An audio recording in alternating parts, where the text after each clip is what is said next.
Dear students, on behalf of eCollege Solutions, Entrance Exam Parkless has bring you a, a wide arena of learning and practicing for CUET 2022. आप सभी को पता है this is a new examination और ये पहली बार conduct हो रहा है, तो you have to be cautious क्योंकि पैटर्न के बारे में बहुत ज़्यादा किसी को नहीं पता है, लेकिन सिलेबस कन्फाइंड है।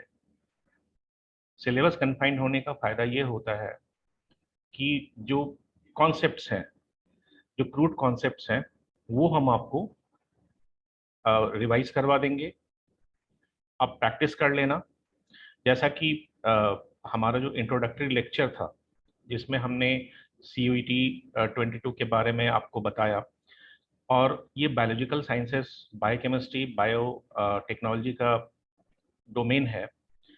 इसे हमने 4 मॉड्यूल में डिवाइड किया है। The reason to divide in 4 module is ease out. आपको इजी पड़ेगा इन मॉड्यूल्स को रिवाइज करना। दूसरी बात जो सबसे ज़्यादा जरूरी है वो है प्रैक्टिस। तो इस जो हमारा ये एंट्रेंस एग्जाम पार्क प्लस है, इसमें you have to we will provide you several test series जिसने इसे ज्वाइन किया हुआ है, जिसकी वजह से आप एग्जाम से पहले अच्छी तरह से प्रैक्टिस कर सकते हो। एक बात और, जो भी हम आपको पढ़ा रहे हैं, एग्जाम से पहले आपको एक समरी शीट सभी स्टूडेंट्स को प्रोवाइड कर दी जाएगी। आप उस समरी शीट को पढ़ के एग्जाम में बैठ जाना। इट्स माई बिलीव कि उसमें जो भी पॉइंट्स होंगे आपको एग्जाम में बहुत ज़्यादा हेल्प करेगा।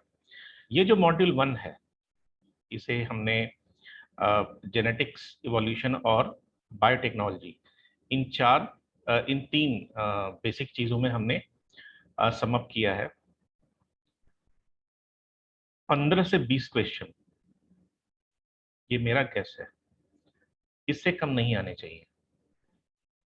ठीक है, कम आएंगे तो फिर इस एग्जाम की ब्यूटी भी खराब हो जाएगी। तो चलो, let start with the model 1, and I have renamed it as a factor of life and biotechnology. So at first, we'll start with the Mendel. Everyone knows about Mendel. He was a great scientist, mathematician, or also he was a priest. तो एक बेहतरीन इंसान और एक बेहतरीन scientist जिन्होंने biological जो fundamentals थे उनको उन्होंने मैथमेटिक्स के साथ ऐड किया। So now let us start with the fundamental of genetics. Sometimes I mean सभी परिवारों में रहते हैं तो भाई बहन या भाई भाइयों के चेहरे मिलते हैं, कई बार नहीं भी मिलते हैं। तो as a beginner we have a simple question in our mind कि why me and my brother are so much similar in looks, and why my neighbor Harry and Anna are very different. बच्चे पैदा होते हैं जो हमारे घर पे जो ओल्ड एज पर्सन्स होते हैं, they just try to to maintain the similarity कि भाई ये पापा से मिल रहा है, मम्मी से मिल रहा है। सो these things are covered under your genetics section. So what is genetics? The field of biology which is study the heredity, and you have to remember one more term, that is variation.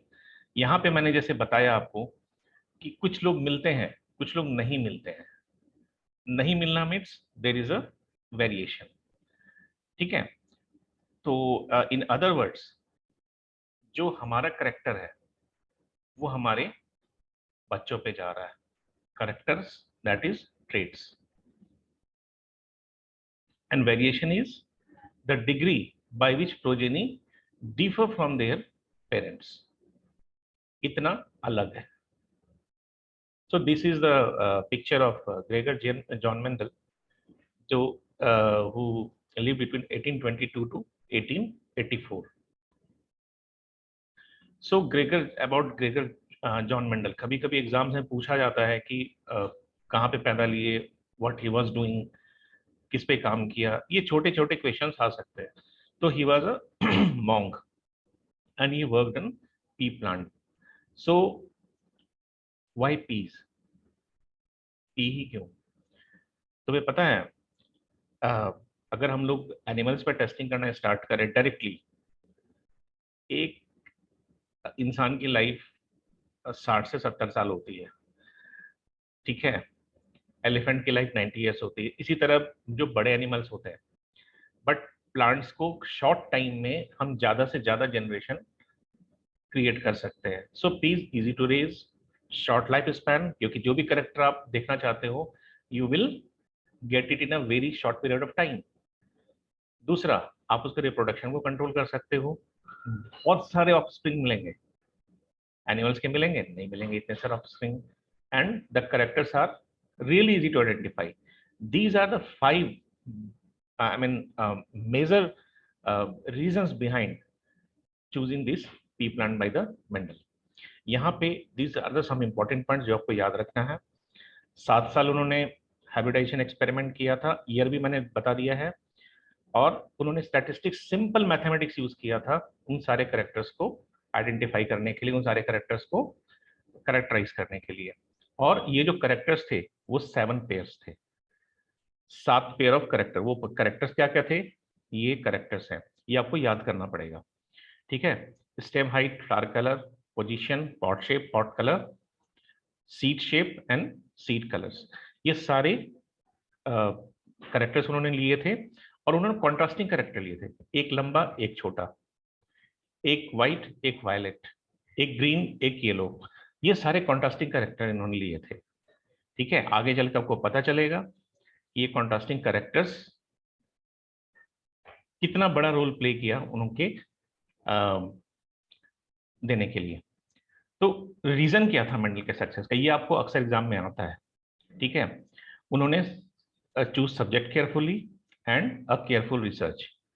So choose subject carefully because he manipulated which plant were crossed. यहाँ पे आपका वो भी आ जाएगा कि why he chosen pea plants, and careful research, I mean उन्होंने एक करेक्टर को एक टाइम पे कंसिडर किया था, और ही carefully control all the experiments and statistical analysis.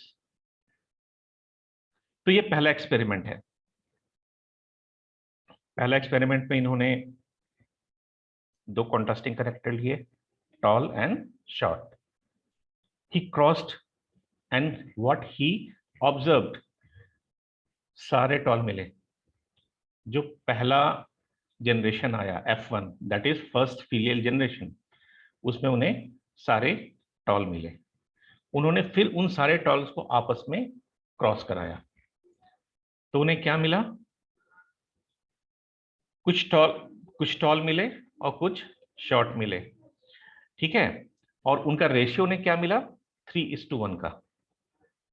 75% toll मिला और 25% शॉर्ट मिला। तो मेंडल ने कुछ कंक्लूड किया यहाँ पे, और इन्होंने इसे कई साल तक कई सारे करेक्टर्स को लेकर इन्होंने देखा, तो उन्होंने देखा कि ये कंटिन्यूएशन में है। ऐसा नहीं है कि एक करेक्टर में कुछ और रिजल्ट आ रहा है, दूसरे करेक्टर में कुछ और रिजल्ट आ रहा है। तो what he concluded that there must be 2 factors which controlling each trait. Trait मतलब करेक्टर, ठीक है। और फैक्टर को उन्होंने वहां पे अलील कहा। यहाँ पे रिसेसिव डोमिनेंट 2 टर्म उन्हें समझ में आया। जो 2 ट्रेट ले रहे थे, one was completely appeared in F1 generation, that is dominant. तो उन्होंने जो करेक्टर्स थे उसमें से उन्होंने कुछ को डोमिनेंट बताया, और जो करेक्टर हाइड आउट हो जा रहा था, जो अपने आप को अपीयर नहीं हो रहा था, दैट इज कॉल्ड रेसेसिव। यहाँ पे I am going to stop. So in the next lecture, we will elaborate with some questions. Thank